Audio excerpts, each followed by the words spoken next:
CNN TV کی بین الاقوامی خبروں کے ساتھ میں ہوں وقار حسین۔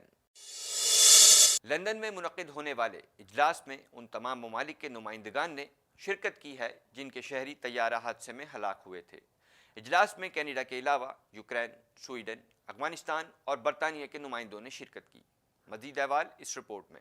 کینیڈا کے وزیر خارجہ نے ایران پر زور دیا ہے کہ وہ یوکرینی طیارہ حادثے سے متعلق جوابات دیں۔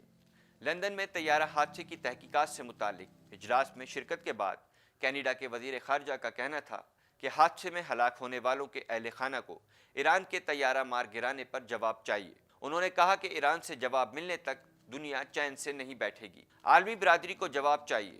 دنیا جواب کا انتظار کر رہی ہے اور ہم تب تک چین سے نہیں بیٹھیں گے جب تک ہمیں جواب نہ مل جائے۔ لندن میں منعقد ہونے والے اجلاس میں ان تمام ممالک کے نمائندوں نے شرکت کی ہے جن کے شہری طیارہ حادثے میں ہلاک ہوئے تھے۔ اجلاس میں کینیڈا کے علاوہ یوکرین، سویڈن، افغانستان اور برطانیہ کے نمائندوں نے شرکت کی۔ اجلاس کے اختتام پر 5 نکات پر مبنی مشترکہ اعلامیہ جاری کیا گیا جس کے تحت ایران کے ساتھ تحقیقات کے حوالے سے تعاون کیا جائے گا۔ اعلامیے کے مطابق بین الاقوامی سرکاری افسران کو مکمل اور بغیر کسی رکاوٹ کے ایران کے اندر رسائی دی جائے اور واقعے کی مکمل، آزادانہ اور شفاف تحقیقات کی جائیں۔ اعلامیے میں مزید کہا گیا کہ ایران طیارہ مار گرانے کی مکمل ذمہ داری قبول کرے اور ہلاک ہونے والوں کے اہل خانہ کی جانب جو ایران کا فرض بنتا ہے وہ ادا کرے۔ ایران سے نقصان کا ازالہ کرنے کا مطالبہ بھی کیا گیا۔ اجلاس میں شریک ممالک کے نمائندوں نے مطالبہ کیا ہے کہ ذمہ داران کے خلاف فوجداری نوعیت کی تفتیش کی جائے اور بین الاقوامی معیار کے تحت عدالتی کارروائی کی جائے۔ واضح رہے کہ یوکرین کا مسافر بردار طیارہ 8 جنوری کو ایران کے دارالحکومت تہران میں گر کر تباہ ہو گیا تھا جس میں سوار تمام 176 مسافر ہلاک ہو گئے تھے۔ ہلاک ہونے والوں میں سے 57 کا تعلق کینیڈا سے تھا۔ تازہ ترین ٹی وی پروگرامز اور بریکنگ نیوز دیکھنے کے لیے ابھی سبسکرائب کیجیے ہمارا چینل TNNLive.tv۔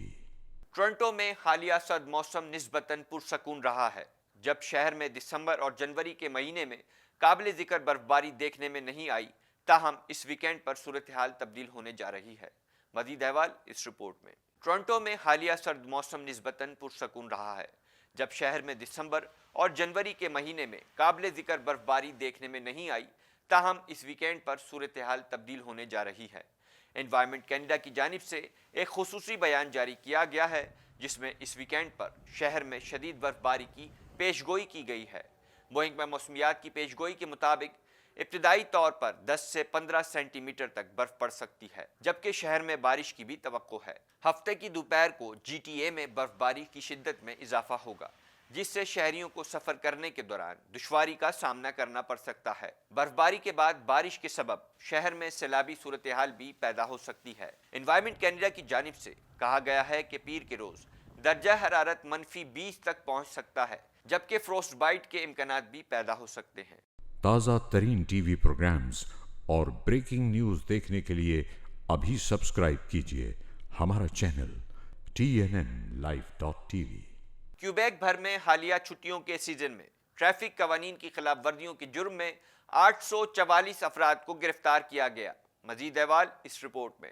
کیوبیک بھر میں حالیہ چھٹیوں کے سیزن میں ٹریفک قوانین کی خلاف ورزی کے جرم میں 844 افراد کو گرفتار کیا گیا۔ کیوبیک کی صوبائی پولیس فورس سیکیورٹی کیوبیک کی جانب سے کہا گیا ہے کہ یہ اعداد و شمار صوبے بھر میں پولیس سروس کی جانب سے فراہم کیے گئے ہیں۔ ایک بیان میں پولیس کی جانب سے کہا گیا ہے کہ 3500 کے قریب چیک پوائنٹس پر نومبر کے اختتام سے جنوری کے آغاز تک منشیات اور شراب نوشی کے دوران ڈرائیونگ کرنے والوں کو پکڑا گیا۔ 844 افراد کو گرفتار کیا گیا جن میں 100 کے قریب منشیات کا استعمال کر رہے تھے۔ واضح رہے کہ یہ تعداد سال 2018 کے ہالیڈے سیزن کے مقابلے میں کم ہے جب 960 کے قریب افراد کو گرفتار کیا گیا تھا۔ یہ بات قابل غور ہے، گزشتہ سیزن کے مقابلے میں اب چیک پوائنٹس کی تعداد ڈبل ہو گئی ہے۔ تازہ ترین ٹی وی پروگرامز اور بریکنگ نیوز دیکھنے کے لیے ابھی سبسکرائب کیجیے ہمارا چینل TNNLive.tv۔ کینیڈا کے بعض مقامی اخباروں میں شائع ہونے والے تجزیوں میں ناراض شاہی جوڑے کے طویل قیام پر عدم اطمینان کا اظہار کیا ہے۔ مزید احوال اس رپورٹ میں۔ شہزادہ ہیری اور میگن مارکل کے کینیڈا میں طویل قیام پر مقامی میڈیا نے ناخوشی کا اظہار کرتے ہوئے ناراض شاہی جوڑے کے کینیڈا میں قیام کو مقامی قوانین کی خلاف ورزی قرار دیا۔ تفصیلات کے مطابق برطانوی شہزادہ ہیری اپنی اہلیہ میگن مارکل اور بچے کے ہمراہ کینیڈا میں قیام کرنے کے خواہاں ہیں۔ انہوں نے برطانیہ کے شاہی خاندان کی ناراضی کے باوجود شاہی ذمہ داریوں سے سبکدوشی کا اعلان کر کے ایک نئی روایت قائم کی ہے۔ دوسری جانب سے کینیڈا میں قیام پر کینیڈین میڈیا ناخوش نظر آتا ہے، کیونکہ بعض مقامی اخباروں میں شائع ہونے والے تجزیوں میں ناراض شاہی جوڑے کے طویل قیام پر عدم اطمینان کا اظہار کیا ہے۔ کینیڈا کے ایک کثیر الاشاعت اخبار کے اداریے میں بھی برطانوی شاہی جوڑے کے ملک میں مستقل قیام پر کئی سوالات اٹھاتے ہوئے کہا گیا کہ شاہی جوڑے کی مستقل میزبانی کینیڈا کے لیے مشکل کا باعث بن سکتی ہے۔ خبر رساں ادارے کا کہنا تھا کہ برطانوی شاہی جوڑے کا کینیڈا میں قیام مقامی قوانین کی خلاف ورزی ہوگی۔ برطانوی شہزادہ اور اس کا کنبہ کیوں کر کینیڈا میں قیام کر سکتا ہے، حالانکہ یہ خاندان ماضی میں یہاں حکمران رہ چکا ہے۔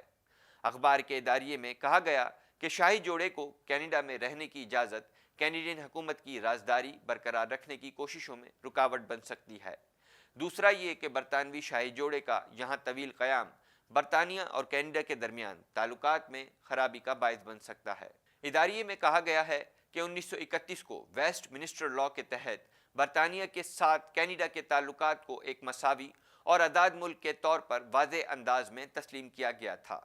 کینیڈا تمام مذاہب کے پیروکاروں اور ہر نسل کے افراد کا خیر مقدم کرتا ہے، مگر برطانوی شاہی جوڑا اپنے ذاتی نوعیت کے مسائل کے حل کے لیے کینیڈا کو اپنا مرکز بنانا چاہتا ہے۔ اخبار کا کہنا تھا کہ اگر کوئی عام شخص کینیڈا میں قیام کرتا ہے تو کوئی پریشانی کی بات نہیں ہوتی، مگر کوئی برطانوی شاہی جوڑے کا ممتاز رکن ہونے کے باوجود کینیڈا میں رہنا چاہتا ہے تو یہ پریشان کن ہو سکتا ہے۔ تازہ ترین ٹی وی پروگرامز اور بریکنگ نیوز دیکھنے کے لیے ابھی سبسکرائب کیجیے ہمارا چینل TNNLive.tv۔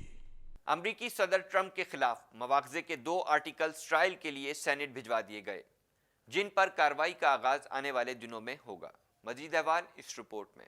امریکی صدر ڈونلڈ ٹرمپ کے خلاف مواخذے کی کارروائی سے قبل کانگریس اراکین اور چیف جسٹس نے غیر جانبداری کا حلف اٹھایا۔ امریکی صدر ٹرمپ کے خلاف مواخذے کے 2 آرٹیکلز ٹرائل کے لیے سینیٹ بھجوا دیے گئے ہیں، جن پر کارروائی کا آغاز 21 جنوری سے ہوگا۔ آرٹیکلز امریکی ایوان نمائندگان کی اسپیکر نینسی پلوسی نے بھجوائی۔ سینیٹ میں ریپبلکنز اور ڈیموکریٹس مواخذے کے آرٹیکلز پر خیالات کا اظہار کریں گے۔ تازہ ترین ٹی وی پروگرامز اور بریکنگ نیوز دیکھنے کے لیے ابھی سبسکرائب کیجیے ہمارا چینل TNNLive.tv۔ آسٹریلیا کے جنگلات میں بھڑکی ہوئی بدترین آگ کو بجھانے کی کوششیں جاری ہیں۔ متاثرہ علاقوں میں بڑے بڑے درخت جل کر راکھ کا ڈھیر بن گئے ہیں۔ مزید احوال اس رپورٹ میں۔ آسٹریلیا کے جنگلات میں لگی آگ بجھانے کی کوششیں جاری ہیں۔ دوسری جانب آسٹریلیا کے جنگلات میں لگی آگ سے متاثرہ افراد سے اظہار یکجہتی کے لیے دبئی کے برج الخلیفہ پر روشنیوں سے مدد کا پیغام دیا گیا ہے۔ تفصیلات کے مطابق آسٹریلیا کے جنگلات میں بھڑکی ہوئی بدترین آگ کو بجھانے کی کوششیں جاری ہیں۔ متاثرہ علاقوں میں بڑے بڑے درخت جل کر راکھ کا ڈھیر بن گئے ہیں۔ اس بڑے پیمانے پر آگ لگنے کے باعث ریاست نیو ساؤتھ ویلز میں راکھ سے دریا کا پانی آلودہ ہو گیا ہے اور بڑی تعداد میں مچھلیوں کی ہلاکت کا خدشہ ہے۔ آگ سے آسٹریلین سرفر ڈیوڈ فورڈ کا سرفنگ بورڈز کا کلیکشن بھی جل کر راکھ ہو گیا۔ آسٹریلیا کے جنگلات میں لگی آگ سے متاثرہ افراد سے اظہار یکجہتی کے لیے دبئی کے برج الخلیفہ پر روشنیوں سے مدد کا پیغام دیا گیا۔ تازہ ترین ٹی وی پروگرامز اور بریکنگ نیوز دیکھنے کے لیے ابھی سبسکرائب کیجیے ہمارا چینل TNNLive.tv۔ امریکی میڈیا کے مطابق سینئر طالبان رہنما نے نام نہ بتانے کی شرط پر بتایا ہے کہ جنگ بندی کی یہ پیشکش 7 یا 10 دن کی ہوگی۔ مزید احوال اس رپورٹ میں۔ طالبان نے افغانستان میں عارضی جنگ بندی سے متعلق اپنی پیشکش پر مشتمل دستاویزات امریکہ کے حوالے کر دی ہیں۔ امریکی میڈیا کے مطابق افغان امن مذاکراتی عمل سے باخبر ایک طالبان رہنما کا کہنا ہے کہ طالبان نے عارضی جنگ بندی سے متعلق دستاویزات امریکی مذاکرات کار اور امریکہ کے نمائندہ خصوصی برائے افغانستان زلمے خلیلزاد کے حوالے کر دیے ہیں۔ سینئر طالبان رہنما نے نام نہ بتانے کی شرط پر بتایا ہے کہ جنگ بندی کی یہ پیشکش 7 دن یا 10 دن کی ہوگی۔ طالبان کی جانب سے جنگ بندی کی اس پیشکش کو افغانستان میں امن معاہدے کی راہ ہموار ہونے کے طور پر دیکھا جا رہا ہے، جس کے ذریعے امریکہ افغانستان کی 18 سال سے زائد طویل جنگ ختم کر کے اپنے 13,000 سے زائد فوجیوں کو واپس امریکہ لے جا سکتا ہے۔ رپورٹ کے مطابق طالبان کی جانب سے جنگ بندی کی اپنی پیشکش پر مشتمل تحریری دستاویزات گزشتہ دنوں زلمے خلیلزاد کے دورہ قطر کے دوران دی گئی تھی۔ افغانستان امن عمل پر ہونے والی پیش رفت کے حوالے سے وزیر خارجہ شاہ محمود قریشی کا کہنا ہے کہ کچھ عرصے سے امریکہ اور افغانستان کے درمیان مذاکرات جاری تھے۔ پاکستان خواہش مند تھا مذاکرات پر کوئی پیش رفت ہو۔ پاکستان نے جو مصالحانہ ذمہ داری اٹھائی تھی اسے نبھایا ہے۔ شاہ محمود قریشی کا مزید کہنا تھا کہ پاکستان، افغانستان اور اس خطے کو امن و استحکام کی ضرورت ہے۔ تازہ ترین ٹی وی پروگرامز اور بریکنگ نیوز دیکھنے کے لیے ابھی سبسکرائب کیجیے ہمارا چینل TNNLive.tv۔ اب تک کے لیے اتنا ہی۔ مزید خبروں اور اپڈیٹس کے لیے دیکھتے رہیے TNN TV۔